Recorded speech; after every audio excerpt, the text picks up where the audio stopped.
अवतार वरिष्ठाय रामकृष्णाय ते नमः। नमः श्री यतिराजाय विवेकानंद सूरये सच्चित् सुत स्वरूपाय स्वामिने तापहारिणे या देवी सर्वभूतेषु शुद्धारूपेण संस्थिता नमस्तस्यै नमस्तस्यै नमस्तस्यै नमो नमः। मूकं करोति वाचालं पंगुं लंघयते गिरिं यत्कृपः तमहं वन्दे परमानन्दमाधवं वन्दे परमानन्दमाधवಂ। ಪ್ರಪ್ರಥಮವಾಗಿ ತಾಯಿ ರಾಜರಾಜೇಶ್ವರಿ ಭದ್ರಕಾಳಿ ಗುರುದೇವ ಶ್ರೀರಾಮಕೃಷ್ಣರಿಗೆ ಸಾಷ್ಟಾಂಗ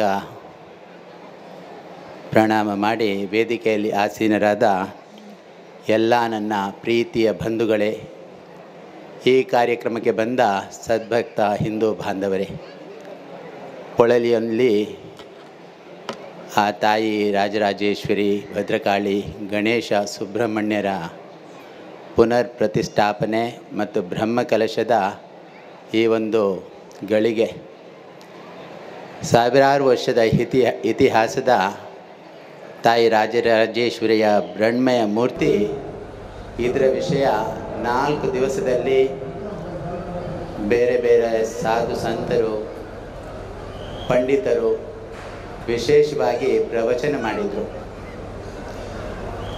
ಇವತ್ತು ನಾನು ಕೆಲವು ನನ್ನ ಅನಿಸಿಕೆಗಳು ಶ್ರೀ ರಾಜರಾಜೇಶ್ವರಿಯ ಆ ವಿಶೇಷ ಆವಿರ್ಭಾವ ಈ ಮಣ್ಣಿನಲ್ಲಿ ಹೇಗೆ ನಡೀತಾ ಇದೆ ಅಂತ ನನ್ನ ಕೆಲವು ಅನುಭವಗಳನ್ನು ತಮ್ಮಲ್ಲಿ ಹಂಚಿಕೊಳ್ಬೇಕಂತ ಆ ತಾಯಿಯ ಇಚ್ಛೆಯ ಗುರುದೇವ ಶ್ರೀರಾಮಕೃಷ್ಣರ ಇಚ್ಛೆಯ ಏನಂತ ಗೊತ್ತಿಲ್ಲ, ಅದು ಮಾಡಬೇಕಂತ ನನ್ನ ಮನಸ್ಸಲ್ಲಿದೆ. ಬಂಧುಗಳೇ, ಇವತ್ತು ಶ್ರೀರಾಮಕೃಷ್ಣ ಪರಮಹಂಸರ ಭಕ್ತರಿಗೆ, ಅನುಯಾಯಿಗಳಿಗೆ, ಶಿಷ್ಯರಿಗೆ, ರಾಮಕೃಷ್ಣ ಸಂಪ್ರದಾಯದವರಿಗೆ ವಿಶೇಷ ದಿವಸ. ಭಗವಾನ್ ಶ್ರೀರಾಮಕೃಷ್ಣ ಪರಮಹಂಸರ 184ನೆಯ ಜನ್ಮದಿನ ಇಡೀ ವಿಶ್ವದಲ್ಲಿ ಎಲ್ಲ ರಾಮಕೃಷ್ಣ ಮಠಗಳಲ್ಲಿ ಇವತ್ತು ನಡೀತಾ ಇದೆ. ಹಾಗೆ ಇವತ್ತು ವಿಶ್ವ ಮಹಿಳಾ ದಿನ.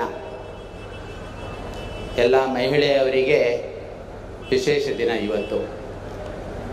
ನಾನೊಂದು 4 ವಿಷಯಗಳು ಭಗವಾನ್ ಶ್ರೀರಾಮಕೃಷ್ಣ ಪರಮಹಂಸರು ನಮ್ಮ ಇಡೀ ಮನುಕುಲಕ್ಕೆ ಮಾಡಿದ ಸಂದೇಶ, ಅವರ ಜೀವನ ತತ್ವ ಸಿದ್ಧಾಂತಗಳ ವಿಷಯ ಒಂದು ಕೆಲವು ನಿಮಿಷ ಮಾತಾಡ್ತೇನೆ. ಆಮೇಲೆ ಹಿಂದೂ ಧರ್ಮ ಪ್ರಸ್ತುತ ಈಗಿನ ಪರಿಸ್ಥಿತಿಯಲ್ಲಿ ಹಿಂದೂ ಧರ್ಮ ಯಾವ ರೀತಿಯಲ್ಲಿ ಮುನ್ನಡೆಯುತ್ತಾ ಇದೆ, ಹಾಗೂ ಹೊಳಲಿಯ ಈ ಪವಿತ್ರ ಮಣ್ಣಿನಲ್ಲಿ ತಾಯಿ ರಾಜರಾಜೇಶ್ವರಿ ಭದ್ರಕಾಳಿಯ ವಿಶೇಷ ಆಧ್ಯಾತ್ಮಿಕ ಚಿಂತನೆಗಳು. ಬಂಧುಗಳೇ, ನಾನು ಸುಮಾರು ಶಕ್ತಿ ಕೇಂದ್ರಗಳಿಗೆ, ಶಕ್ತಿ ಪೀಠಗಳಿಗೆ ಹೋಗಿ ದರ್ಶನ ಮಾಡಿದ್ದೇನೆ. ಹೊಳಲಿ ಒಂದು ವಿಶೇಷ ಜಾಗ. ಅದನ್ನು ಅನುಭವಿಸಲಿಕ್ಕೆ ಪ್ರತಿಯೊಬ್ಬರು ಸಾಧನೆ ಮಾಡಬೇಕು. ದಕ್ಷಿಣೇಶ್ವರದಲ್ಲಿ ಭವತಾರಿಣಿ ಕಾಳಿ ದೇವರು ಅವರು ಜಾಗೃತಾವಸ್ಥೆಯಲ್ಲಿ ಇರಲಿಲ್ಲ. ಭಗವಾನ್ ಶ್ರೀರಾಮಕೃಷ್ಣರು ಆ ದೇವಸ್ಥಾನದಲ್ಲಿ ಅರ್ಚಕರಾಗಿರ್ತಾರೆ. ಅವರ ಸಾಧನೆಯ ತಪಸ್ಸಿನ ಶಕ್ತಿಯಿಂದ ಆ ಮಹಾತಾಯಿ ಜಾಗೃತಗೊಂಡು ರಾಮಕೃಷ್ಣರಿಗೆ ದರ್ಶನ ಕೊಡ್ತಾಳೆ. ನಾವು ಹೇಗೆ ಮನುಷ್ಯರು ಒಬ್ಬರು ಇನ್ನೊಬ್ಬರ ಹತ್ರ ಮಾತಾಡ್ತಾ ಇದ್ದೇವೆ, ಹಾಗೆಯೇ ಭಗವತಿ ಆ ಆ ಕಾಳಿ ಜಗನ್ಮಾತೆ ರಾಮಕೃಷ್ಣರ ಒಟ್ಟಿಗೆ ಒಡನಾಟದಿಂದ ಇರ್ತಾಳೆ. ಹೊಳಲಿಯ ವಿಶೇಷ ಅಂದರೆ ಅವಳು ಜಾಗೃತಾವಸ್ಥೆಯಲ್ಲಿ ಇದ್ದಾಳೆ. ಇಲ್ಲಿ ಸ್ವಲ್ಪ ಸಾಧನೆ ಮಾಡಿದರೆ ಸಾಕು, ನಿಮಗೆ ಎಲ್ರಿಗೂ ಅನುಭವ ಆಗ್ತದೆ ಅವಳ ಸಾನ್ನಿಧ್ಯ ಎಷ್ಟಿದೆ ಅಂತ. ಅದು ಒಂದು ಕಾರಣ. ಇನ್ನೊಂದು ಕಾರಣ ಏನಂತ ಹೇಳಿದರೆ, ನಿಮಗೆಲ್ಲ ಗೊತ್ತು, ಇಡೀ ಪ್ರಪಂಚದಲ್ಲಿ ನೀವು ಎಲ್ಲಿ ತಿರುಗಾಡಿದರೂ ಇಷ್ಟು ದೊಡ್ಡ ಬೃಹದಾಕಾರದ ಮೃಣ್ಮಯ ಮೂರ್ತಿ ಎಲ್ಲಿ ಕಾಣಲಿಕ್ಕೆ ಸಿಗೋಲ್ಲ. ಆ ಭೂತಾಯಿ ಈ ಮೃಣ್ಮಯ ಮೂರ್ತಿಯಲ್ಲಿ ವಿರಾಜಮಾನವಾಗಿದ್ದಾಳೆ. ಅದಕ್ಕೆ ಸಾಧಕರಿಗೆ, ಸಂತರಿಗೆ ಇದೊಂದು ವಿಶೇಷ ಸಾಧನಾ ಕೇಂದ್ರ. ಸ್ವಲ್ಪ ಹೊತ್ತು ಧ್ಯಾನ ಮಾಡಿದರೆ ಸಾಕು, ಸ್ವಲ್ಪ ಹೊತ್ತು ಜಪ ತಪ ಮಾಡಿದರೆ ಸಾಕು, ಅದರ ಆನಂದ ಒಳಗಿನಿಂದ ಒಳಗೇನೆ ಜನರಿಗೆ ಅರ್ಥ ಆಗ್ತದೆ. ಆದರೂ ನಮ್ಮ ಹಿಂದೂ ಸಮಾಜದ ಒಂದು ಕೊರತೆ, ತಾಯಿ ಹತ್ರ ಬರ್ತಾರೆ, ಏನೆಲ್ಲ ಅವರ ಇಷ್ಟಾರ್ಥಗಳನ್ನು ಬೇಡಿಕೊಳ್ತಾರೆ, ಅವರಿಗೆ ಹಾಗೆ ಅವಳು ಹಾರೈಸಿ ಅದನ್ನು ಕೊಡ್ತಾಳೆ.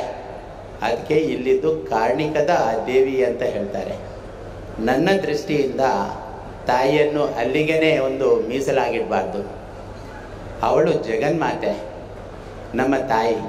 ನಾವು ನಮ್ಮ ತಾಯಿಯಲ್ಲಿ ಎಷ್ಟು ಪ್ರೀತಿಯಿಂದ ಇರ್ತೇವೆಯಾ ಅಷ್ಟೇ ಪ್ರೀತಿಯಿಂದ ತಾಯಿ ಅಂತ ಕರೆದರೆ ನಮಗೆ ಮತ್ತು ಆ ಜಗನ್ಮಾತೆಗೆ ಇರುವ ಸಂಬಂಧ ತುಂಬ ಹತ್ತಿರ ಆಗ್ತದೆ.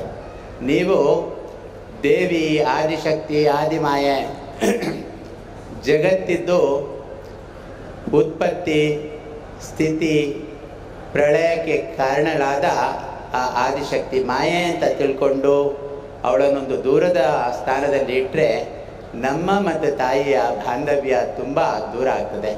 ಅದಕ್ಕೆ ಅವಳನ್ನು ಪ್ರೀತಿಯಿಂದ ಅಮ್ಮ ತಾಯಿ ಅಂತ ಹೇಳಿದರೆ ಅದರ ಆನಂದನೇ ಬೇರೆ. ನಿಮಗೆಲ್ಲ ಗೊತ್ತು ಈ ಪೊಳಲಿಯ ಚರಿತ್ರೆ. ಸುಮೇಧ ಮಹರ್ಷಿಯ ಆಶೀರ್ವಾದದಿಂದ ಸುರತ ಸಮಾಧಿ ಎಂಬವರು, ಸುರತ ಅಂದರೆ ಒಬ್ಬ ರಾಜ, ಸಮಾಧಿ ಎಂಬ ಒಬ್ಬ ವೈಶ್ಯ ವ್ಯಾಪಾರಿ, ಅವರಿಗೆ ತಾಯಿ ರಾಜರಾಜೇಶ್ವರಿಯ ಆ ಮಂತ್ರೋಪದೇಶ ಮಾಡಿ ತಾಯಿ ಅವರಿಗೆ ಪ್ರಸನ್ನಳಾಗ್ತಾಳೆ. ಅವಳ ಇಷ್ಟಾರ್ಥವನ್ನು ಕೈಗೂಡಿಸ್ತಾಳೆ. ಹಾಗೆ ಕಳೆದು ಹೋದಂಥ ರಾಜ್ಯ ಅವರಿಗೆ ಪುನಃ ಸಿಗ್ತದೆ.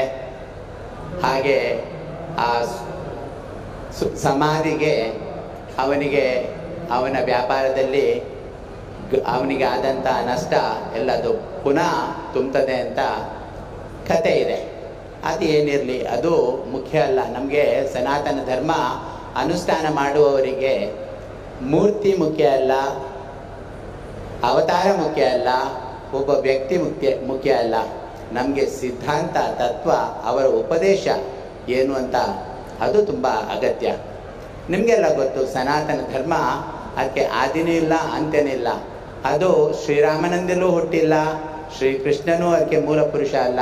ಹಾಗೆ ಎಷ್ಟೋ ಆಚಾರ್ಯರು, ಶಂಕರಾಚಾರ್ಯರು, ಮಧ್ವಾಚಾರ್ಯರು, ರಾಮಾನುಜಾಚಾರ್ಯರು, ವಿಶೇಷ ಅವತಾರ ತಾಳಿದ ಸ್ವಾಮಿ ವಿವೇಕಾನಂದ, ಚೈತನ್ಯ ಮಹಾಪ್ರಭು, ಅವರಿಂದಲೂ ಹಿಂದೂ ಧರ್ಮ ಸ್ಥಾಪನೆಯಾಗಲಿಲ್ಲ, ಹುಟ್ಟಲಿಲ್ಲ. ಅದಕ್ಕೆ ಆದಿನೇ ಇಲ್ಲ. ಅದು ಸನಾತನವಾಗಿದ್ದು ಇನ್ಫಿನಿಟ್ ಅಂತ ಹೇಳ್ಬೋದು. ಎಕ್ಸಿಸ್ಟೆನ್ಸ್ ಅದರದ್ದು ಗೊತ್ತಿಲ್ಲ. ಯಾವುದಕ್ಕೆ ಆದಿ ಇಲ್ಲ, ಅದಕ್ಕೆ ಅಂತ್ಯನೂ ಇಲ್ಲ. ಅದು ಪರಿಪೂರ್ಣವಾಗಿರುವಂಥ ಧರ್ಮ. ನಾವೆಲ್ಲ ಎಷ್ಟು ಪುಣ್ಯಶಾಲಿಗಳು. ಹೊಳಲಿ ದೇವಸ್ಥಾನದಲ್ಲಿ ನಿಮಗೆಲ್ಲ ಗೊತ್ತು, ಇಡೀ ದೇವಸ್ಥಾನ, ಹಿಂದಿನ ದೇವಸ್ಥಾನ ಇವಾಗ ಕಾಣೋಕ್ಕೆ ಸಿಗೋಲ್ಲ. ಬರೀ ಆ ತಾಯಿಯ ಗರ್ಭಗುಡಿ, ಅದರಲ್ಲಿ ಆ ತಾಯಿ ರಾಜರಾಜೇಶ್ವರಿ, ಭದ್ರಕಾಳಿ, ಗಣೇಶ, ಸುಬ್ರಹ್ಮಣ್ಯರ ವಿಗ್ರಹ ಬಿಟ್ಟು ಹಳೆದು ಯಾವುದೂ ಇಲ್ಲ. ಸುಮಾರು 2000 ವರ್ಷದ ಹಿಂದಿನ ದೇವಸ್ಥಾನ ಅಂತ ಹೇಳ್ತಾರೆ. ಇಲ್ಲಿ ಆಧ್ಯಾತ್ಮಿಕ ಸಾಧಕರಿಗೆ ಸಾಧನೆ ಮಾಡೋಕ್ಕೆ ವಿಶೇಷವಾದ ಒಂದು ಜಾಗ ಇದೆ. ನಾವು ಬಹಿರಂಗವಾಗಿ ಏನನ್ನಾದರೂ ಆ ಭಗವಂತನಿಂದ ಕೇಳಿ ಪಡೆದುಕೊಳ್ಳಬಹುದು. ಆದರೂ ಒಳಗೆ ಒಳಗೆ ಹೋಗ್ತಾ ಇದ್ದ ಹಾಗೆ ನಮ್ಮ ನಿಜ ಸ್ವರೂಪ ನಮಗೆ ಆ ತಾಯಿ ಕೃಪೆಯಿಂದ ಖಂಡಿತ ಹಾಗೆ ಆಗ್ತದೆ. ನೀವು ಏನು ಮಾಡಬೇಕಂತ ಹೇಳಿದರೆ ಸಾಧನೆ ಮಾಡಬೇಕು. ಬರೇ ಲೌಕಿಕ ವಸ್ತುಗಳಿಗಾಗಿ, ಭೋಗ ವಿಷಯಕ್ಕಾಗಿ ತಾಯಿಯನ್ನು ಪ್ರಾರ್ಥನೆ ಮಾಡಿದರೆ ಅದನ್ನೇ ಅವಳು ಕರುಣಿಸುತ್ತಾಳೆ. ಅದನ್ನೇ ನಾವು ನಮ್ಮಲ್ಲಿ ಸುಪ್ತ ರೀತಿಯಲ್ಲಿರುವ ಆ ಕುಂಡಲಿನಿ ಶಕ್ತಿಯನ್ನು ಜಾಗೃತಗೊಳಿಸುವಂತೆ ಆ ತಾಯಿ ಹತ್ರ ಪ್ರಾರ್ಥನೆ ಮಾಡಿದರೆ ಹಾಗೆ ಆಗ್ತದೆ. ಅವಳ ದರ್ಶನ ಆಗ್ತದೆ, ಅವಳ ಅನುಭವ ಆಗ್ತದೆ, ಅವಳ ಆವಿರ್ಭಾವವನ್ನು ನಾವು ನಮ್ಮ ಜೀವನದಲ್ಲಿ ಅನುಭವಿಸಬಹುದು. ಇದು ವಿಶೇಷ ಜಾಗ. ದಕ್ಷಿಣೇಶ್ವರದ ಭವತಾರಿಣಿ ಕಾಳಿ, ಹೊಳಲಿಯ ರಾಜರಾಜೇಶ್ವರಿ ಭದ್ರಕಾಳಿ ಎಷ್ಟು ಭಿನ್ನ ಅಂತ ಹೇಳಿದರೆ ಜಾಸ್ತಿ ಸಾಧನೆ ಮಾಡಬೇಕಾಗಿಲ್ಲ. ನಮ್ಮನ್ನು ನಾವು ಶರಣಾಗತಿ ಭಾವದಿಂದ, ಭಕ್ತಿ ಪ್ರೀತಿಯಿಂದ ತಾಯಿಗೆ ಒಪ್ಪಿಸಿ ಬಿಟ್ಟರೆ ತಾಯಿ ನಮ್ಮನ್ನು ಚೆನ್ನಾಗಿ ನೋಡಿಕೊಳ್ತಾಳೆ, ನಮ್ಮನ್ನು ರಕ್ಷಣೆ ಮಾಡ್ತಾಳೆ. ಆಧ್ಯಾತ್ಮಿಕದಲ್ಲಿ ಉತ್ತುಂಗ ಶಿಖರಕ್ಕೆ ನಮ್ಮನ್ನು ಕರ್ಕೊಂಡು ಹೋಗಿ ಜೀವನದ ಗುರಿಯನ್ನು ಮುಟ್ಟುವ ಹಾಗೆ ನಮಗೆ ಅವಳ ಆಶೀರ್ವಾದ ಕೊಟ್ಟೇ ಕೊಡ್ತಾಳೆ. ಇದಕ್ಕೆ ಯಾವುದು ಸಂಶಯ ಇಲ್ಲ. ಎಷ್ಟೋ ಘಟನೆಗಳು ನನ್ನ ಜೀವನದಲ್ಲಿ ಆಶ್ರಮದ ಕಡೆಯಲ್ಲಿ ಇಲ್ಲಿ ತಾಯಿ ರಾಜರಾಜೇಶ್ವರಿಯ ಸನ್ನಿಧಿಯಲ್ಲಿ ನಡೆದು ಹೋಗಿದೆ, ಅನುಭವಿಸಿದ್ದನ್ನು ಅದನ್ನು ಹೇಳೋಕ್ಕೆ ಆಗಲ್ಲ. ಹೇಳಿದರೆ ಹೇಳ್ಬೋದು ಇವನಿಗೆ ಹ್ಯಾಲುಸಿನೇಷನ್ ಮನಸ್ಥಿತಿ ಒಂದು ಹಾಗೆ ಆಗಿದೆ ಅಂತ ಹೇಳಿ. ನಾನು ಕೆಲವು ವರ್ಷಗಳ ಹಿಂದೆ ಇಲ್ಲಿ ರಾಜರಾಜೇಶ್ವರಿ ಸನ್ನಿಧಾನದಲ್ಲಿ ಇರುವ ಅಂಗಣ ಅಂತ ನಾವೇನು ಹೇಳ್ತೇವೆ, ಅಲ್ಲಿ ರಾತ್ರಿ ಬಂದು ಮಲಗೋದು. ಅಂದರೆ ಅದು ತಾಯಿದು ಆದೇಶ. ಬೆಳಿಗ್ಗೆ ಬ್ರಾಹ್ಮಿ ಮುಹೂರ್ತದಲ್ಲಿ 2 ಗಂಟೆಗೆ ಎದ್ದು ಧ್ಯಾನ ಮಾಡಲಿಕ್ಕೆ ಕೂತ್ಕೊಂಡ್ರೆ ಏನೆಲ್ಲ ವಿಶೇಷ ಅನುಭವ ಅದು ಹೇಳೋಕ್ಕೆ ಆಗಲ್ಲ. ಹಾಗೆ ಬಂಧುಗಳೇ, ನೀವು ಪ್ರಾಪಂಚಿಕ ವಿಷಯ ಅವಳ ಹತ್ರ ಕೇಳ್ಬೋದು, ಏನು ತಪ್ಪಿಲ್ಲ. ತಾಯಿ ಹತ್ರ ಮಕ್ಕಳು ಏನು ಬೇಕಾದರೂ ಕೇಳ್ಬೋದು. ಆದರೂ ನಮ್ಮ ಜೀವನ ಸನಾತನ ಧರ್ಮ ಅನುಷ್ಠಾನ ಮಾಡುವ ಹಿಂದೂಗಳಿದ್ದು ಗುರಿ ಏನಂತ ಹೇಳಿದರೆ ಅವರ ನಿಜ ಸ್ವರೂಪವನ್ನು ಅವರು ಅರಿತುಕೊಳ್ಳುವುದು, ಆ ಗುರಿಯನ್ನು ಮುಟ್ಟುವುದು. ಅಂದರೆ ಭಗವಂತನ ಸಾಕ್ಷಾತ್ಕಾರ, ಮುಕ್ತಿ ಅಂತ ಹೇಳ್ಬೋದು, ಮೋಕ್ಷ ಅಂತ ಹೇಳ್ಬೋದು, ಅವನ ಸಾನ್ನಿಧ್ಯವನ್ನು ಸೇರುವುದು. ಅದಕ್ಕಾಗಿ ಎಲ್ಲ ಸದ್ಭಕ್ತ ಹಿಂದೂ ಬಾಂಧವರಲ್ಲಿ ನೀವೆಲ್ಲ ಈಗ ಪುನರ್ನಿರ್ಮಾಣ ಆದ ಆ ದೇವಿಯ ಮನೆ ಅಂತ ನಾನು ಕರೀತೇನೆ. ಸುಂದರವಾಗಿ ಅಚ್ಚುಕಟ್ಟಾಗಿದೆ, ಪರ್ಫೆಕ್ಷನ್ ಎಲ್ಲದರಲ್ಲಿ ಕಾಣ್ತದೆ, ಅಷ್ಟು ಚೆನ್ನಾಗಿ ಮಾಡಿದ್ದಾರೆ. ಅದರಲ್ಲಿ ಏನು ಸಂಶಯ ಇಲ್ಲ. ಒಂದು ಮನಸ್ಸಿನ ನೋವು ಅಂತ ಹೇಳಿದರೆ ಹಿಂದಿದ್ದು 1000 ವರ್ಷದ ಹಿಂದೆ ಇಲ್ಲಿ ಎಷ್ಟು ಸಾಧು ಸಂತರು ಬಂದು ತಪಸ್ಸು ಮಾಡಿರ್ಬೋದು, ಜಪ ತಪಾದಿಗಳನ್ನು ಮಾಡಿರ್ಬೋದು. ಅಂಥ ಆ ತಪಸ್ಸಿನ ಶಕ್ತಿ ಇರುವಂಥ ಆ ಮಣ್ಣಿನ ಕಣದಲ್ಲಿ ಆ ದೇವಿಯ ಆವಿರ್ಭಾವವಿರ್ತದೆ. ಒಂದು ಜಾಗಕ್ಕೆ ಶಕ್ತಿ ಬರಬೇಕಾದ್ರೆ ಅಲ್ಲಿ ಧ್ಯಾನ, ತಪಸ್ಸು, ಪೂಜೆ, ಪುರಸ್ಕಾರ, ಹೋಮ, ಹವನ ಎಲ್ಲ ನಡಿಬೇಕು. ಆ ಮಣ್ಣು ಇವಾಗ ಇಲ್ಲ. ಅದು ಮಾತ್ರ ಬಿಟ್ಟು ಮತ್ತೆ ಇವಾಗ ಮಾಡಿದ ಪುನರ್ನಿರ್ಮಾಣಗೊಂಡ ಈ ದೇವಸ್ಥಾನ ಅದರ ವರ್ಣನೆ ಮಾಡೋಕ್ಕೆ ಆಗಲ್ಲ. It's something very very unique.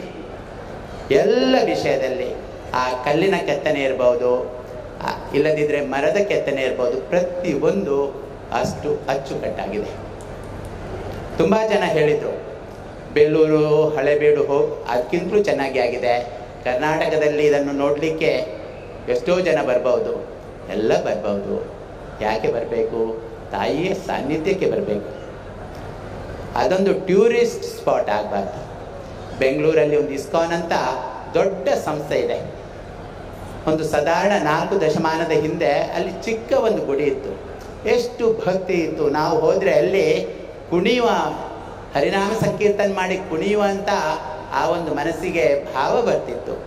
ಇವಾಗ ಅದು ನೋಡಿದರೆ it is just one tourist spot. ಎಲ್ಲ ಜನ ಬರ್ತಾರೆ, ಸಾವಿರಾರು ಜನ ಬರ್ತಾರೆ. ಅಲ್ಲಿ ನಿಮಗೆ ಬೇಕಾದರೆ ಬರ್ಗರ್ ಸಿಗ್ತದೆ, ದೋಸೆ ಸಿಗ್ತದೆ, ಎಲ್ಲ ಬೇಕರಿ ಐಟಮ್ ಸಿಗ್ತದೆ. ಆಧ್ಯಾತ್ಮಿಕ ಧಾರ್ಮಿಕ ಕೇಂದ್ರಗಳು ಏನಾಗಬೇಕಂತ ಹೇಳಿದರೆ ನಮ್ಮ ಒಳಗಿರುವ ಆಧ್ಯಾತ್ಮಿಕ ಶಕ್ತಿಯನ್ನು ಪ್ರಚೋದಿಸುವಂಥ ಕೇಂದ್ರ ಆಗಬೇಕು. ಅದಕ್ಕೆ ಎಲ್ರಿಗೆ ಹೇಳೋದು, ಈ ಜಾಗ, ಈ ಪ್ರದೇಶದಲ್ಲಿ ಜಗನ್ಮಾತೆ 1000 ಸೀಮೆಯ ಒಡತಿ ಆ ರಾಜರಾಜೇಶ್ವರಿ ಅವಳ ಆವಿರ್ಭಾವ ಇದೆ. ಎಲ್ಲರೂ ಅದರ ಸದುಪಯೋಗ ಪಡೆದುಕೊಳ್ಳಬೇಕು. ಪ್ರಾಪಂಚಿಕ ವಿಷಯಕ್ಕಾಗಿ ಆ ಹರಕೆ ಈ ಹರಕೆ ಮಾಡುವುದಲ್ಲ, ತಾಯಿಯ ದರ್ಶನ ಆಗಬೇಕು. ಅದರ ಆನಂದ ಹೇಳೋಕ್ಕೆ ಆಗಲ್ಲ. ಶ್ರೀರಾಮಕೃಷ್ಣರು ಹೇಳ್ತಾರೆ, ನಮ್ಮದು ಆ ಭಗವತಿಯ ಸಂಬಂಧ ತಾಯಿ ಮಗುವಿನ ಸಂಬಂಧ ಇರಬೇಕು. ತಾಯಿ ಮಗುವನ್ನು ಎಷ್ಟು ಪ್ರೀತಿ ಮಾಡ್ತದೆ, ಎಷ್ಟು ತಪ್ಪು ಮಾಡಿದರೂ ಅಷ್ಟೇ ಪ್ರೀತಿ ತಾಯಿದ್ದು ಇರ್ತದೆ. ಹಾಗೆ ಆ ರಾಜರಾಜೇಶ್ವರಿ ಭದ್ರಕಾಳಿ ಅವರ ಕೃಪೆ ಈ ದೊಡ್ಡ ವಿಶಾಲವಾದ ನಿರ್ಮಾಣಗೊಂಡ ದೇವಸ್ಥಾನಕ್ಕೆ,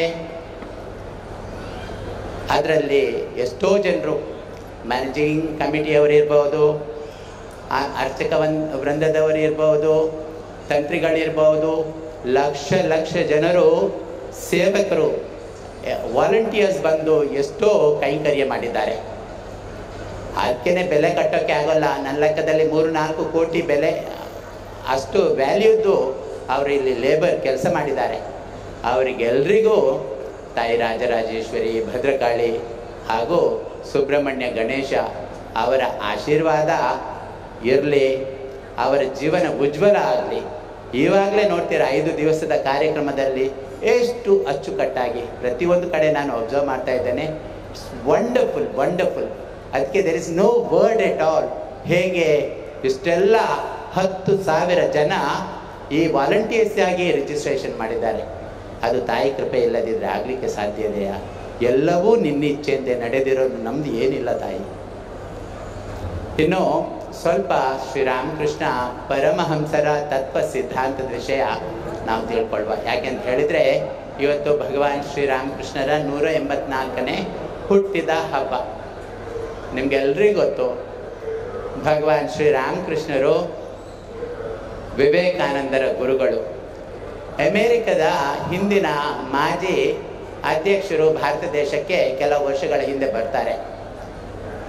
ಅವರು ನಮ್ಮ ಸದನದಲ್ಲಿ, ಪಾರ್ಲಿಮೆಂಟಲ್ಲಿ ಅಲ್ಲಿ ಒಂದು ಭಾಷಣ ಮಾಡುವಾಗ ಅವರನ್ನು ಅವರು ಹೇಗೆ ಇಂಟ್ರೊಡ್ಯೂಸ್ ಮಾಡ್ತಾರೆ ಅಂತ ಹೇಳಿದರೆ, ಸ್ವಾಮಿ ವಿವೇಕಾನಂದರು ಯಾವ ದೇಶದಲ್ಲಿ ಬಂದು ಭಾಷಣ ಮಾಡಿ ವೇದಾಂತವನ್ನು ನಮ್ಮ ಜನರಿಗೆ ತಿಳಿಪಡಿಸಿದ್ರ ಅಂಥ ದೇಶದಿಂದ ನಾನು ಬಂದಿದ್ದೇನೆ ಅಂತ. ಅವರು ಹೇಳ್ತಾ ಇಲ್ಲ, ನಾನು ಒಬಾಮಾ ಭಾರತ್ ಅಮೇರಿಕದ ಪ್ರೆಸಿಡೆಂಟ್ ಅಂತ ಹೇಳ್ತಾ ಇಲ್ಲ.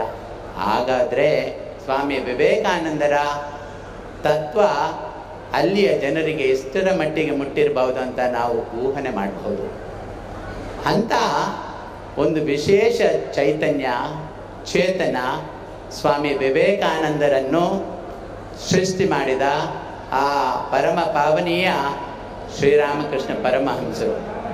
ಶ್ರೀರಾಮಕೃಷ್ಣ ಪರಮಹಂಸರು ನಿಮಗೆ ಗೊತ್ತು, ಬರೀ 50 ವರ್ಷ ಈ ಭೂಮಂಡಲದಲ್ಲಿ ಅವರ ಬೇರೆ ಬೇರೆ ಲೀಲೆಯನ್ನು ತೋರಿಸಿ ಇಡೀ ವೇದಾಂತ ತತ್ವವನ್ನು ಅವರ ಜೀವನದಲ್ಲಿ ಅಳವಡಿಸಿ ಜನರಿಗೆ ಸಾಮಾನ್ಯ ರೀತಿಯಲ್ಲಿ ಅನುಷ್ಠಾನ ಮಾಡುವಂತೆ ಹೇಳಿದ ಮಹಾನ್ ವ್ಯಕ್ತಿ. ರಾಮಕೃಷ್ಣರ ಕಡೆ ದಿವಸಗಳು ಅವರು ಕೋಸಿಪುರ್ ಗಾರ್ಡನ್ ಅಂತ ಕಲ್ಕತ್ತದಿಂದ ಸ್ವಲ್ಪ ದೂರ ಒಂದು ಪ್ರದೇಶ, ಅಲ್ಲಿ ವಿಶ್ರಾಂತಿ ತಗೊಳ್ಳಿಕ್ಕೆ ಅಂತ ಹೇಳಿ ಹೋಗಿರ್ತಾರೆ. ನಿಮಗೆಲ್ಲ ಗೊತ್ತು, ರಾಮಕೃಷ್ಣ ಪರಮಹಂಸರು ಗಂಟಲಿನ ಕ್ಯಾನ್ಸರಿಂದ ಸಫರ್ ಆಗ್ತಿದ್ರು. ಅವರೆಲ್ಲ ಶಿಷ್ಯ ವೃಂದದವರು ಅವರ ಆರೋಗ್ಯವನ್ನು ನೋಡಿ ಅವರ ಸೇವೆಯನ್ನು ಮಾಡ್ತಿದ್ರು. ಒಂದು ದಿವಸ ಅವರ ಆತ್ಮೀಯ ಶಿಷ್ಯ ಸ್ವಾಮಿ ವಿವೇಕಾನಂದರನ್ನು ಶ್ರೀರಾಮಕೃಷ್ಣರು ನಮ್ಮ ಹಿಂದೂ ಧರ್ಮದ ಉದ್ಧಾರಕ್ಕಾಗಿ ಸಪ್ತಋಷಿ ಮಂಡಲದಿಂದ ಈ ಭುವಿಗೆ ಇಳಿದು ಕರೆಕೊಂಡು ಬಂದರು. ಅಂತ ಸ್ವಾಮಿ ವಿವೇಕಾನಂದರಿಗೆ ಒಂದು ಸಂಶಯ ಇರ್ತದೆ, ಈ ಮನುಷ್ಯ ಅವತಾರ ಆಗಿದ್ದರೆ ಈ ಒಂದು ಕ್ಯಾನ್ಸರಿನಿಂದ, ಅವರ ಗಂಟಲು ಕ್ಯಾನ್ಸರಿನಿಂದ ಇಷ್ಟೊಂದು ಯಾಕೆ ಬಳಲ್ತಾ ಇದ್ದಾರೆ ಅಂತ. ಈ ವಿಷಯ ರಾಮಕೃಷ್ಣರಿಗೆ ಕೂಡಲೇ ಗೊತ್ತಾಗ್ತದೆ. ಅವರು ವಿವೇಕಾನಂದರನ್ನು ಅವರ ಹತ್ರ ಕರೀತಾರೆ. ನರೇನ್, ಇನ್ನೂ ನಿಮಗೆ ಸಂಶಯ ಇದೆಯಾ ನನ್ನ ಮೇಲೆ? ಯಾರು ಶ್ರೀರಾಮನಾಗಿದ್ದನೋ, ಯಾರು ಶ್ರೀಕೃಷ್ಣನಾಗಿದ್ದನೋ, ಈ ಕಲಿಯುಗದಲ್ಲಿ ಅವರು ಶ್ರೀರಾಮಕೃಷ್ಣರಾಗಿ ಈ ದೇಹವನ್ನು ಧಾರಣೆ ಮಾಡಿ ಬಂದಿದ್ದೇನೆ ಅಂತ. ಆವಾಗ ಸ್ವಾಮಿ ವಿವೇಕಾನಂದರು ಅವರನ್ನು ಅವತಾರ ಅಂತ ಹೇಳಿ ಎಕ್ಸೆಪ್ಟ್ ಮಾಡ್ತಾರೆ, ಸ್ವೀಕಾರ ಮಾಡ್ತಾರೆ. ನೋಡಿ, ಎಷ್ಟೊಂದು ಅದ್ಭುತವಾದ ಒಂದು ಚಿಂತನೆ. ಶ್ರೀರಾಮಕೃಷ್ಣರ ಜೀವನ, ಅವರು ಹುಟ್ಟಿದಿಂದ ಕೊನೆ ಆದರೂ ಅವರ ಜೀವನದೊಂದು ಲಿವಿಂಗ್ ಕಮೆಂಟ್ರಿ, ಅವರದೆಲ್ಲ ಜೀವನದ್ದು ಕೆಲವು ಕಮೆಂಟ್ರೀಸ್. ಅವರು ಬೇರೆ ಬೇರೆ ಸತ್ಸಂಗ ಹೋಗ್ತಾ ಇದ್ರು. ಅವರು ದಕ್ಷಿಣೇಶ್ವರದಲ್ಲಿರುವಾಗ ಬೇರೆ ಬೇರೆ ಸಾಧು ಸಂತರು ಬರ್ತಿದ್ರು, ಭಕ್ತರು ಬರ್ತಿದ್ರು, ಅವರೊಳಗೆ ಮಾತುಕತೆ ಆಗ್ತಿತ್ತು. ಅದನ್ನೆಲ್ಲ ಪುಸ್ತಕದಲ್ಲಿ ಒಬ್ಬರು ಬರೆದಿಟ್ಟಿದ್ರು. ಅವರ ಹೆಸರು ಮಾಸ್ಟರ್ ಮಹೇಂದ್ರನಾಥ್ ಗುಪ್ತಾ ಅಂತ ಹೇಳಿ. ಅವರಿಗೆ ಮಿಸ್ಟರ್ ಎಂ ಅಂತ ಹೇಳ್ತಾರೆ. ಅವರು ಎಲ್ಲ ಘಟನೆಗಳನ್ನು ಅವರದ್ದು ಮಾತುಕತೆಗಳನ್ನೆಲ್ಲ ಬರೆದಿಟ್ಟಿದ್ರು. ಅದು ಇದಕ್ಕೆ ಅದು ಕನ್ನಡದಲ್ಲಿ ತರ್ಜುಮೆ ಆಗಿದೆ. ಅದನ್ನು ಶ್ರೀರಾಮಕೃಷ್ಣ ವಚನ ವೇದ ಅಂತ ಹೇಳ್ತಾರೆ. ಅದು ಬೆಂಗಾಲಿಯಲ್ಲಿ ಶ್ರೀರಾಮಕೃಷ್ಣ ಕಥಾಮೃತ ಅಂತ. ಆ ಅಮೃತವಾಗಿರುವಂಥ ಆ ಶ್ರೀರಾಮಕೃಷ್ಣರ ಕಥಾಮೃತವನ್ನು ಓದಿ ನಮ್ಮ ಜೀವನದಲ್ಲಿ ಅನುಷ್ಠಾನ ಮಾಡಿದರೆ ನಾವು ಶ್ರೀರಾಮಕೃಷ್ಣರ ಹಾಗೆ ಆಗ್ಬೋದು.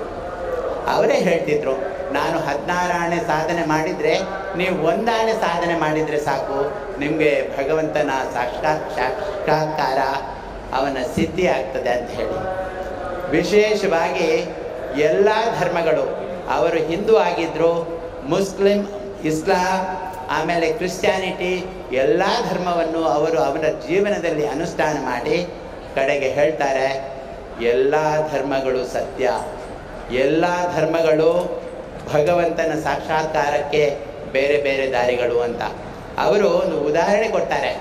ಒಂದು ಚಿಕ್ಕ ಸರೋವರ, ಆ ಸರೋವರಕ್ಕೆ ಬೇರೆ ಬೇರೆ ದಾರಿಗಳಿವೆ. ನೀರು ತೆಕ್ಕೊಳ್ಳಿಕ್ಕೆ ಹಿಂದೂಗಳು ಹೋಗ್ತಾರೆ ಒಂದು ದಾರಿಯಿಂದ, ಅದಕ್ಕೆ ಅವರು ಕರೀತಾರೆ ಜಲ್ ಅಂತ ಕರೀತಾರೆ. ಮುಸಲ್ಮಾನರು ಹೋಗ್ತಾರೆ, ಅವರು ಪಾನಿ ಅಂತ ಇನ್ನೊಂದು ದಾರಿಯಲ್ಲಿ ಹೋಗ್ತಾರೆ, ಪಾನಿ ಅಂತ ಕರೀತಾರೆ. ಕ್ರಿಶ್ಚಿಯನ್ರು ಹೋಗ್ತಾರೆ ಬೇರೆ ಒಂದು ದಾರಿಯಿಂದ, ಅವರು ಅದನ್ನು ವಾಟರ್ ಅಂತ ಕರೀತಾರೆ. ಹಾಗಾದರೆ ತೆಕ್ಕೊಳ್ಳುವವರು ಆ ನೀರನ್ನೇ ಬೇರೆ ಬೇರೆ ದಾರಿ, ಬೇರೆ ಬೇರೆ ಪಾತ್ರೆಗಳಲ್ಲಿ ತೆಕ್ಕೊಳ್ಬಹುದು. ಹಾಗೆಯೇ ಭಗವಂತ ಒಬ್ಬನೇ, ನಾಮ ರೂಪ ಅದೆಲ್ಲ ಬೇರೆ ಅಂತ, ಆದರೂ ತತ್ವ ಒಂದೇ. ಇವತ್ತು ಮಾನವನ ಕುಲಕ್ಕೆ ಅತಿ ದೊಡ್ಡ ಗಂಡಾಂತರ ಅಂದರೆ ಧರ್ಮದಲ್ಲಿ ಬೇರೆ ಬೇರೆ, ನಾನು ನನ್ನ ಧರ್ಮ ದೊಡ್ಡದು, ಅವರು ಅವರ ಧರ್ಮ ದೊಡ್ಡದು. ಯಾವ ಧರ್ಮ ದೊಡ್ಡದು ಅಲ್ಲ, ಕೀಳು ಅಲ್ಲ, ಎಲ್ಲ ಧರ್ಮಗಳು ಒಳ್ಳೆಯದು. ಹಾಗೆ ಅವರು ಬೇರೆ ಬೇರೆ ಸಾಧನೆ ಮಾಡಿದ್ದಾರೆ.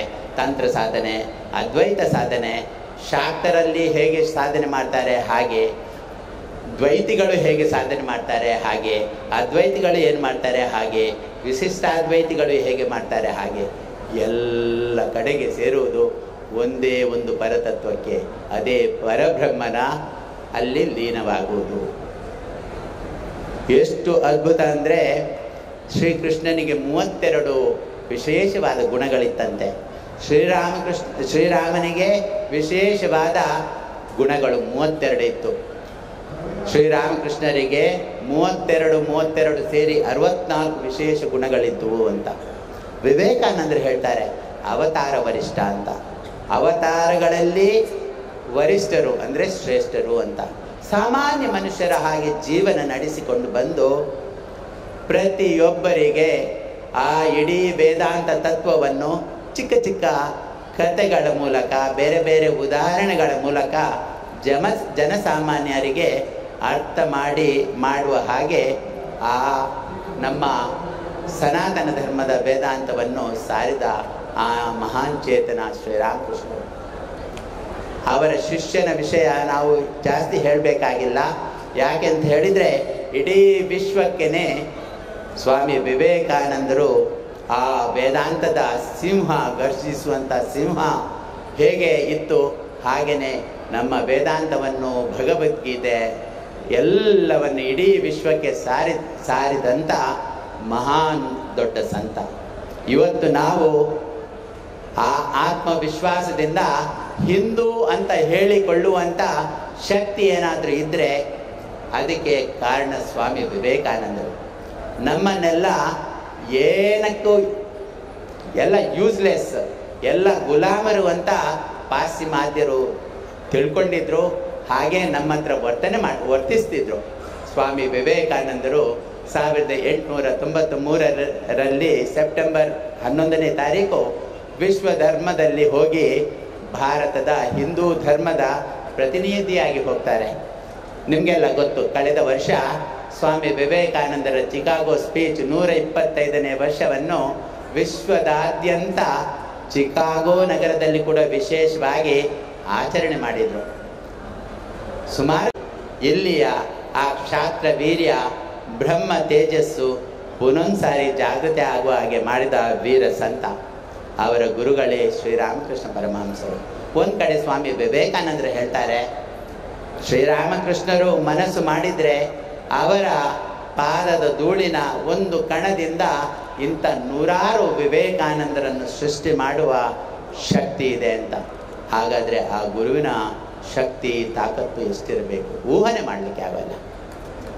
Beyond human comprehension. ನಮ್ಮ ಆ ಒಂದು ಆಲೋಚನೆಗೆ ಅದರಿಂದ ತುಂಬ ದೂರ ಇದೆ ಅಂತ. ಶ್ರೀರಾಮಕೃಷ್ಣರ ಜನ್ಮದಿನ ಇವತ್ತು. ಎಲ್ರಿಗೂ ಶ್ರೀರಾಮಕೃಷ್ಣರು ಅವರ ಆಶೀರ್ವಾದ, ಅವರ ಕೃಪೆ ಎಲ್ಲರ ಮೇಲೆ ಇರಲಿ. ನಿಮಗೆಲ್ರಿಗೂ ನಿಮ್ಮಲ್ಲಿರುವ ಆ ಆಧ್ಯಾತ್ಮಿಕದ ಶಕ್ತಿ ಅದು ಸುಪ್ತವಾಗಿದೆ, ಅದು ಜಾಗೃತಿ ಆಗಲಿ ಅಂತ ಹೇಳಿ ಅವರಲ್ಲಿ ನಾವೆಲ್ಲ ಪ್ರಾರ್ಥನೆ ಮಾಡುವ. ಇನ್ನೊಂದು ಮೂರನೇ ವಿಷಯ, ನಮ್ಮ ಎಲ್ಲ ಕಡೆ ಚರ್ಚೆ ಆಗ್ತದೆ ಹಿಂದೂ ಧರ್ಮ, ಹಿಂದೂ ಧರ್ಮ, ಹಿಂದೂ ಧರ್ಮ. ಹಿಂದೂ ಧರ್ಮ ಎಲ್ಲ ಚೆನ್ನಾಗಿದೆ, ಜನರ ಅನುಷ್ಠಾನ ಮಾಡುವಂಥ ನೀತಿ ಕ್ರಮಗಳಲ್ಲಿ ಸ್ವಲ್ಪ ಬದಲಾವಣೆ ಆಗಿದೆ ಅಷ್ಟೇ. ವ್ಯಾಲ್ಯೂಸ್ ಅಂತ ನಾವೇನು ಹೇಳ್ತೇವೆಯಾ, ನೈತಿಕ ಮಟ್ಟ ಅದು ಕೆಳಗೆ ಇಳೀತಾ ಇದೆ. ನಾವೆಲ್ಲ ಒಳ್ಳೆಯವರೇ, ನೀವೆಲ್ಲ ಒಳ್ಳೆಯವರೇ. ವಿವೇಕಾನಂದರು ಹೇಳಿದ ಹಾಗೆ ಎಲ್ಲರೂ ಒಳ್ಳೆಯವರು, ಕೆಟ್ಟವರು ಯಾರಿಲ್ಲ. ನೀವು ಇನ್ನು ಸ್ವಲ್ಪ ಎಫರ್ಟ್ ಜಾಸ್ತಿ ಹಾಕಿದರೆ ಇನ್ನಷ್ಟು ಉತ್ತಮ ಆಗ್ತೀರಿ. ಅದಾಗಬೇಕು. ಎಲ್ಲ ಕಡೆ ನೋಡುವುದು ಪಾಸಿಟಿವ್ ಎನರ್ಜಿ. ವಿವೇಕಾನಂದರು ಅವರ ವಿಷಯ ರೋಮರೋಲಾ ಅಂತ ಹೇಳಿ ಒಬ್ಬ ಫ್ರೆಂಚ್ ರೈಟರ್, ಅವರಿಗೆ ನೋಬೆಲ್ ಪ್ರೈಸ್ ಸಿಕ್ಕಿದೆ. ಅವೊಂದು ಸಾರಿ ಭಾರತಕ್ಕೆ ಬರ್ತಾನೆ.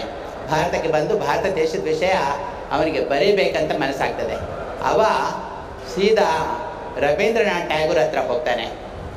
ಅವ ಹೇಳ್ತಾನೆ, can you give me some information to write about India ಅಂತ. ಭಾರತ ದೇಶದ ವಿಷಯ ನನಗೆ ಬರೀಲಿಕ್ಕೆ ಸ್ವಲ್ಪ ನೀವೇನಾದರೂ ನಮಗೆ ಇನ್ಫಾರ್ಮೇಷನ್ ಮಾಹಿತಿ ಕೊಡ್ತೀರಾ ಅಂತ. ರವೀಂದ್ರನಾಥ್ ಟ್ಯಾಗೂರ್ ಹೇಳುವ ಮಾತು ಎಷ್ಟು ಚೆನ್ನಾಗಿದೆ. If you want to know India, study Vivekananda. Everything is positive in him, nothing negative. ನಿಮಗೆ ಭಾರತ ದೇಶದ ವಿಷಯ ಗೊತ್ತಾಗಬೇಕಾದರೆ ಸ್ವಾಮಿ ವಿವೇಕಾನಂದರನ್ನು ಅಧ್ಯಯನ ಮಾಡು. ಎಲ್ಲ ಸಕಾರಾತ್ಮಕವಾಗಿದ್ದೆ, ಅದರಲ್ಲಿ ನೆಗೆಟಿವಿಟಿ ಎಂಬುದು ಯಾವುದಿಲ್ಲ ಅಂತ. ವಿವೇಕಾನಂದರು ನಮ್ಮ ಯುವಕರನ್ನು ಎದ್ದೇಳಿಸಿದವರು, ನಮ್ಮ ಯುವಕರಿಗೆ ಮಾರ್ಗದರ್ಶಕರು. He is the icon for our youth. ಯಾವತ್ತೂ ಹೇಳ್ತಿದ್ರು, ನನ್ನ ಹೋಪ್ ನಿಮ್ಮ ಈಗಿನ ಯುವಕರು ಅಂತ. ಯುವಕರಿಗೆ ಏನು ಬೇಕಾದರೂ ಮಾಡ್ಬೋದು. ಹಾಗೆ ವಿವೇಕಾನಂದರು ಇಡೀ ಜಗತ್ತನ್ನು ಒಂದು ಸಾರಿ ಅಲ್ಲೋಲ ಕಲ್ಲೋಲ ಮಾಡಿದವರು. ಅಂಥ ವೀರ ಸನ್ಯಾಸಿ, ಆ ವೇದಾಂತದ ಸಿಂಹ ವಿವೇಕಾನಂದರ ಶಕ್ತಿ ನಮ್ಮ ಎಲ್ಲ ಯುವಕರಲ್ಲಿ, ಯುವತಿಯರಲ್ಲಿ, ಎಲ್ಲರಲ್ಲಿ ಬಂದರೆ ನಾವು ಖಂಡಿತ ಆದಷ್ಟು ಬೇಗ ಆಧ್ಯಾತ್ಮಿಕವಾಗಿ, ತಾಂತ್ರಿಕವಾಗಿ, ಆರ್ಥಿಕವಾಗಿ ವಿಶ್ವಗುರು ಆಗೋದು ದೊಡ್ಡ ವಿಷಯ ಅಲ್ಲ, ಯಾರೂ ಆಗ್ಬೋದು. ಆಧ್ಯಾತ್ಮಿಕವಾಗಿ ನಾವು ಅದು ಆಗಬೇಕು. ಅವರ ಮಾತೆ ಹೇಳುವುದಿದ್ದರೆ up India conquer the world through your spirituality ಅಂತ. ಹೇ ಭಾರತ್ ಮಾತೆ, ಇಡೀ ವಿಶ್ವವನ್ನು ನಿನ್ನ ಆಧ್ಯಾತ್ಮಿಕ ಸಾಧನೆಯಿಂದ ಗೆಲ್ಲು ಅಂತ ಹೇಳ್ತಾರೆ.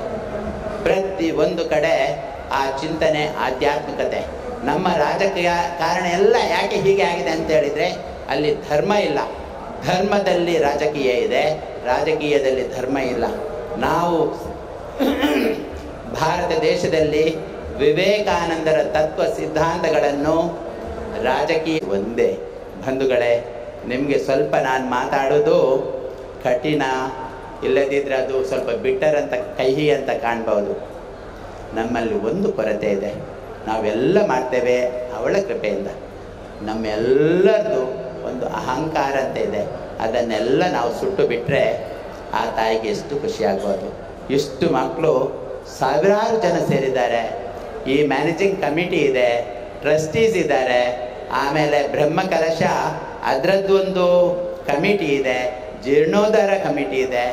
ನಾನೇನು ಇಲ್ಲಿ ಏನೂ ಮಾಡಿಲ್ಲ, ಆದರೂ ಕೆಲವು ವಿಷಯ ಇಲ್ಲಿಯ ಜನರೇ, ಕಮಿಟಿಯವರು ಇರ್ಬೋದು, ಬಾಕಿಯವರು ಇರ್ಬೋದು, ಒಳಗಿನ ವೈಮನಸ್ಸು ಹೋಗಬೇಕು.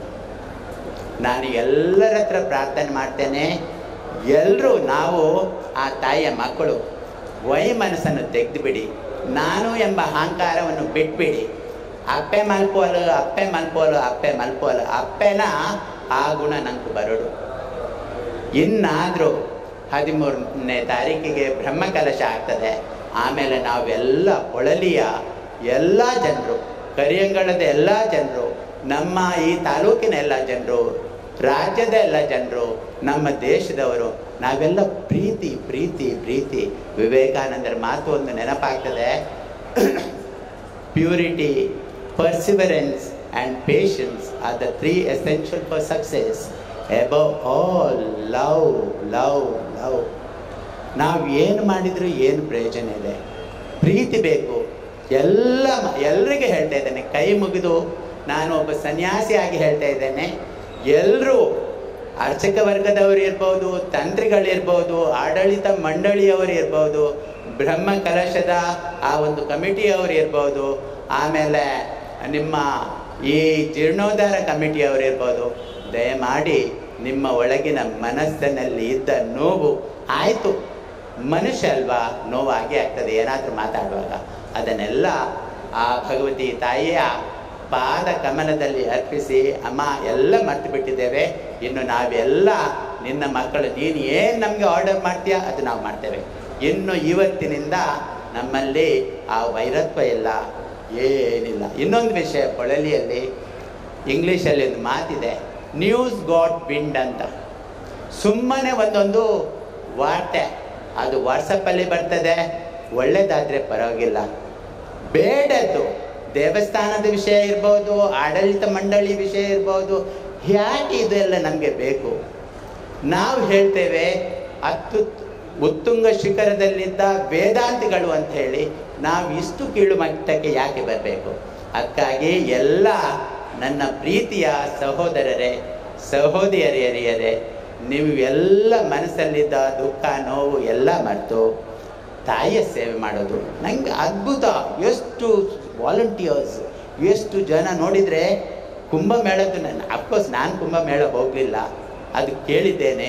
ಹಾಗೆ ಇದು ವಿಶೇಷವಾಗಿತ್ತು. ಇನ್ನಾದರೂ ನಾವೆಲ್ಲರೂ ಒಂಜೇ ಅಪ್ಪೆನ ಜೋಕುಲ್ಲೆಕ್ಕ ಬದುಕ್ಯಾರೆ ಕಲ್ಪುಗ, ನಂಗೆ ಆ ಭಗವತಿನ ಖಂಡಿತ ದರ್ಶನ ಆಗ್ಬಿಡು.